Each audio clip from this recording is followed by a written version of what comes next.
తెనాలి వస్త్ర వ్యాపార రంగంలో అత్యంత క్వాలిటీతో 30 ఏళ్లుగా విశేష అనుభవం కలిగిన రిమ్ జిమ్ రెడీమేడ్ గార్మెంట్స్ వారి 30వ వార్షికోత్సవ శుభాకాంక్షలతో క్రిస్మస్, నూతన సంవత్సర మరియు సంక్రాంతి పండుగల అదిరిపోయే స్పెషల్ ఆఫర్స్ ఇప్పుడు మీకోసం.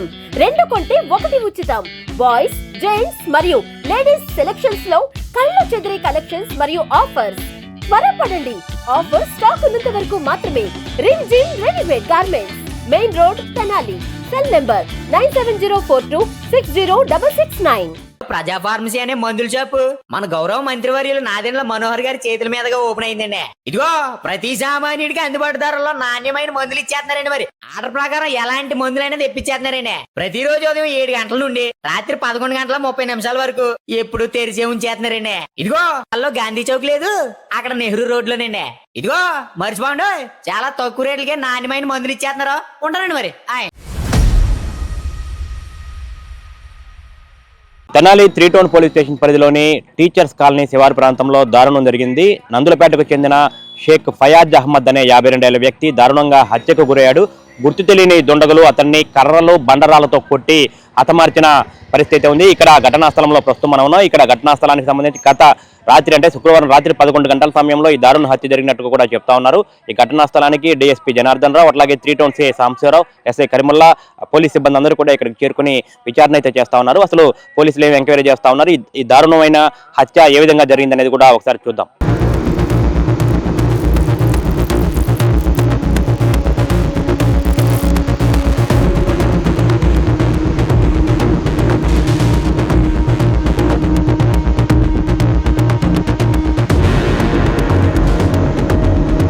ప్రస్తుతం మనం హత్యా స్థలంలో ఉన్నాం. ఇక్కడ మీరు ఒకసారి చూసినట్లయితే కనుక ఇదే ప్రాంతంలో ఫయాజ్ అహ్మద్ను కూడా అతి దారుణంగా కొట్టి హత్య చేశారు.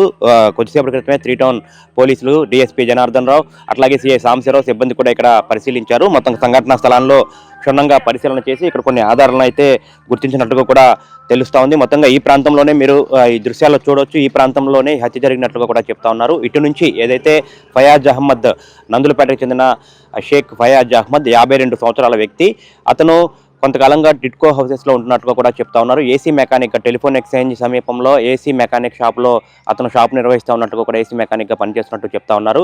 అతను రాత్రి 11 గంటల సమయంలో ఇక్కడికి వచ్చినట్లు చెప్తా ఉన్నారు. యాక్టివా మీద, Honda Activa, black colour Activa మీద ఈ ప్రాంతానికి వచ్చి ఇక్కడ ఉన్నటువంటి ఓ మహిళ దగ్గరికి వచ్చినట్టుగా కూడా చెప్తా ఉన్నారు. ఈ ఇంట్లోనే మీరు చూస్తున్న బిల్డింగ్కి సంబంధించి ఆ ఇంట్లోనే హిమబిందు అనే మహిళ దగ్గరికి అతను వచ్చినట్టుగా కూడా చెప్తా ఉన్నారు. ఆ కొద్దిసేపటికే ఏం జరిగిందో ఏదో తెలియదు, కానీ కొద్దిసేపటికే అతను తీవ్రమైనటువంటి గాయాలతో, తీవ్రమైనటువంటి రక్తస్రావంతో ఇక్కడ పడి ఉండటాన్ని అదే మహిళ గుర్తించి, హిమబిందు అనే మహిళ గుర్తించి ఆటోలో ప్రభుత్వ ఆసుపత్రికి తీసుకెళ్ళినట్టుగా కూడా చెప్తా ఉన్నారు. అప్పటికే అతను మృతి చెందినట్టుగా కూడా చెప్తా ఉన్న పరిస్థితి ఉంది.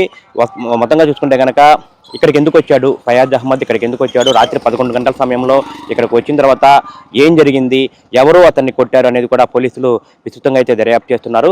ఇల్లీగల్ కాంటాక్ట్ నేపథ్యంలోనే, అక్రమ సంబంధం నేపథ్యంలోనే ఈ హత్య జరిగిందా, లేక అతనికి ఫయాజ్ అహ్మద్ తో ఎవరికైనా శత్రుత్వం ఉందా, ఆ కోణంలో రోజు ఇక్కడికి వస్తుంటాడు కాబట్టి దానికోసం అది కాపు వేసి, మాటు వేసి అతన్ని హత్యమార్చారా అన్న కోణంలో కూడా పోలీసులు దర్యాప్తు చేస్తా ఉన్నారు. క్లూస్ టీమ్ను కూడా రంగంలోకి దించే ప్రయత్నం అయితే చేస్తా ఉన్నారు. ఇక్కడ ఘటనా స్థలంలో బండరాయిని కూడా గుర్తించారు, అట్లాగే ఒక కర్ర, బండరాయిని గుర్తించారు. ఆ దుండగులు కూడా మాస్కులు పెట్టుకొని వచ్చినట్టుగా కూడా గుర్తించారు పోలీసులు అయితే. ఇక్కడ సంఘటనా స్థలంలో వాటిని కూడా గుర్తించినట్లు చెప్తా ఉన్నారు. మొత్తంగా చూసుకుంటే కనుక అక్రమ సంబంధం నేపథ్యంలో ఈ ఫయాజ్ అహ్మద్ హత్య జరిగిందా, లేదా ఇతరత్ర కారణాలు ఏమన్నా ఉన్నాయా అనేది కూడా దర్యాప్తులో తేలుతుందని చెప్పినైతే డిఎస్పీ జనార్దన్ రావు అయితే మీడియా సమావేశంలో తెలియజేశారు. మొత్తానికి తీవ్రంగా కొట్టడం వల్లే, బండరాయి తీసుకొని తల మీద కొట్టడం వల్లే ఫయాజ్ అహ్మద్ మృతి చెందినట్టుగా కూడా చెప్తా ఉన్నారు. 52 సంవత్సరాల ఫయాజ్ అహ్మద్ ఈ ప్రాంతంలోకి, అతను నందులపేట ప్రాంతం వాసిగా చెప్తా ఉన్నారు.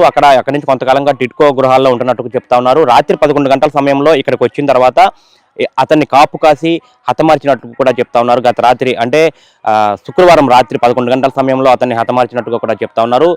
కావాలని ఉద్దేశపూర్వకంగా అటాక్ చేశారా, లేకపోతే ఇతరత్ర ఏమైనా కారణాలు ఉన్నాయా అనేది కూడా పోలీస్ విచారణలో తెలియాల్సి ఉందని చెప్పనైతే డిఎస్పీ జనార్దన్ రావు చెప్తా ఉన్నారు. మొత్తంగా చూసుకుంటే కనుక తెనాలిలో ఈ జరిగినటువంటి దారుణ హత్య ఘటన తీవ్ర కలకలం అయితే రేకెత్తించింది.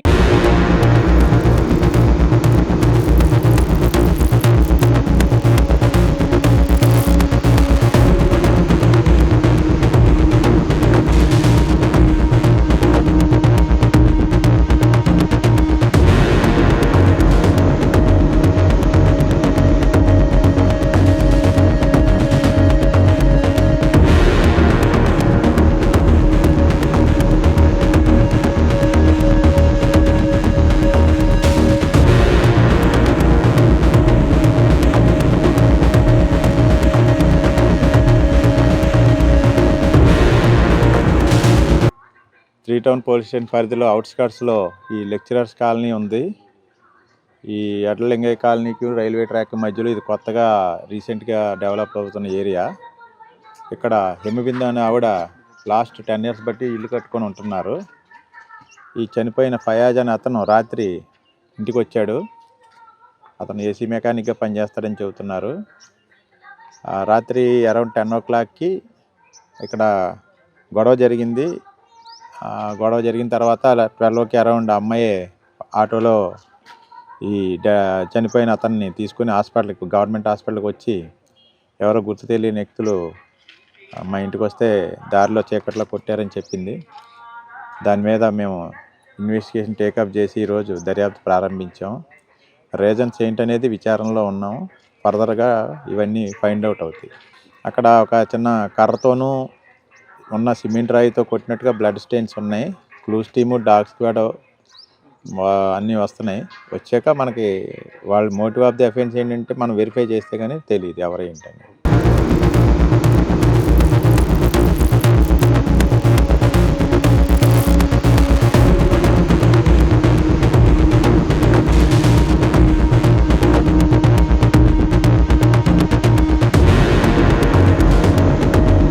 నా పేరు కృష్ణ అన్న.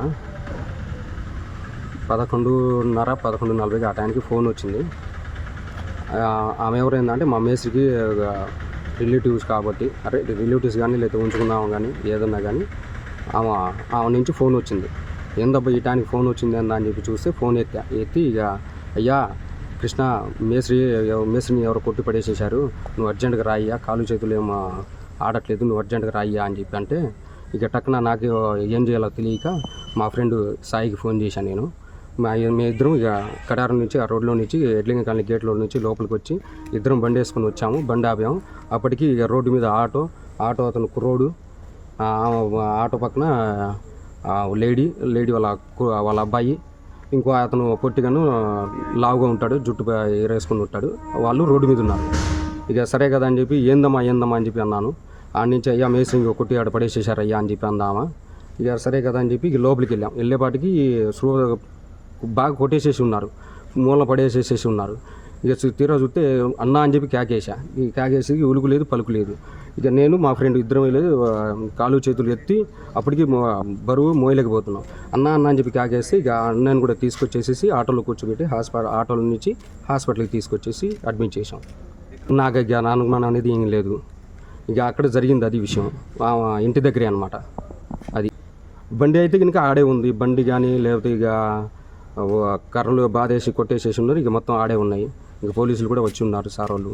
ఇంక అది జరిగింది. ఆంధ్ర పారిస్ తెనాలిలో అధునాతన హంగులతో మీకు స్వాగతం పలుకుతోంది ఈ కన్వెన్షన్. వెడ్డింగ్స్, రిసెప్షన్స్, ఎంగేజ్మెంట్స్, కాన్ఫరెన్స్లు, సెమినార్స్ మరియు అన్ని రకాల ఫంక్షన్లకు అనువైన వేదిక ఈ convention function hall AC, RTC bus stand out gate ఎదురు, తెనాలి. Cell number 7288856666.